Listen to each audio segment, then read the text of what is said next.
No long intro, just 5 things I wish I knew when I was starting out in Moria. Number 1, triple up your walls. I remember when I built my first base at that first mapstone in the lower halls, I put up all my stone walls and snuggled up safely by my hearth of what I thought was my impenetrable fortress. Well, that didn't turn out well during my first siege about 5 minutes later. I actually stole this strategy from a park builder game that I really like called Jurassic World Evolution. In that game I used to triple up my carnivore fences so they wouldn't break out and eat the tourists. I found that tripling up your walls keeps you safe inside during the sieges, and keep in mind you do have to run outside and rebuild the walls every once in a while, but for the most part you can continue organizing and crafting items or sleeping when the sieges come without having to worry about them breaking through the walls. Number 2, mapstones. Okay, I'll give you a 2-pack here. The first one is instead of building mapstones everywhere, just keep the items you need to build one mapstone in your bag. Now you should always have a stack of stone and wood scraps on you, but always keep 3 black diamond and 6 coal in your bag. This way you can build a campfire and put a mapstone by it and fast travel back to your base whenever you need to go.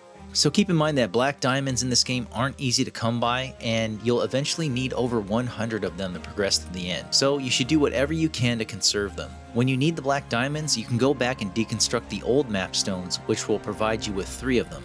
This becomes important when you need to build the eastern stairwell, so you might have to go back and take down a lot of those unneeded mapstones so you can progress further into the game. Number 3. Build one good base. I started the game out building a main base with like little outposts as I progressed further in the game, and then tearing down my base and rebuilding it in the next area. This was like time consuming. But when I figured out that I could just bring the materials for a mapstone in my bag and build it wherever I wanted, I found I was completely wasting time and resources in the long run. Just build one big magnificent base, and I recommend in the Elven Quarter because there's a lot of food around you and you'll need to hunt and forage a lot in this game. Number 4, the planter exploit.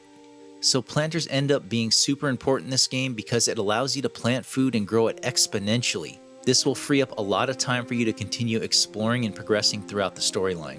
The problem is, in order to build the planters, you need bat droppings. At some point in the game, bats just suddenly disappear and you're stuck with an insufficient level of planters. Here's a little trick you can do after you get enough build lore scrolls and books on your shelves.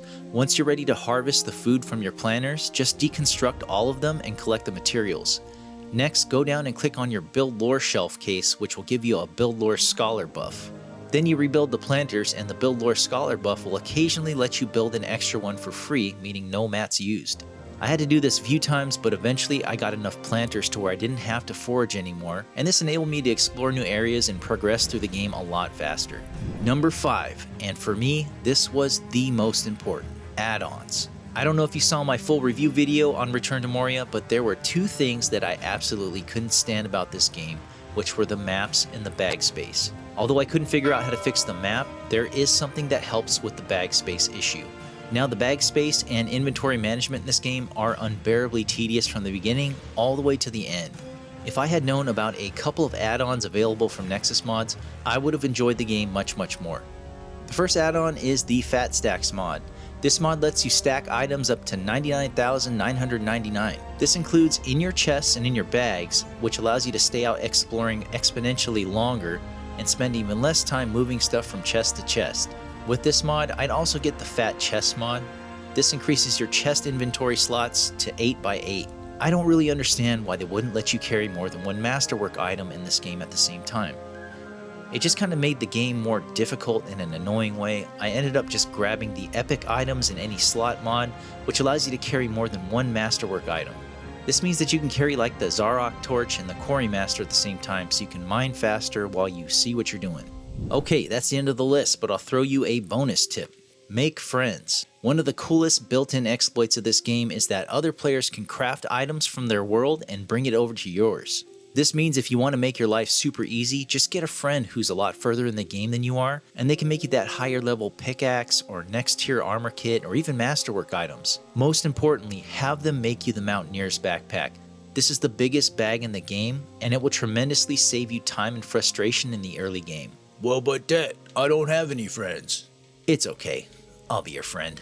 Anyways, I really hope this video helped somebody out there. If it did, follow my channel because there's more to come. But what about you guys? Do you have any tips or hints that you found during your playthroughs? Leave it in the comments below, I would really appreciate it. But that's about it, guys. You survived another one.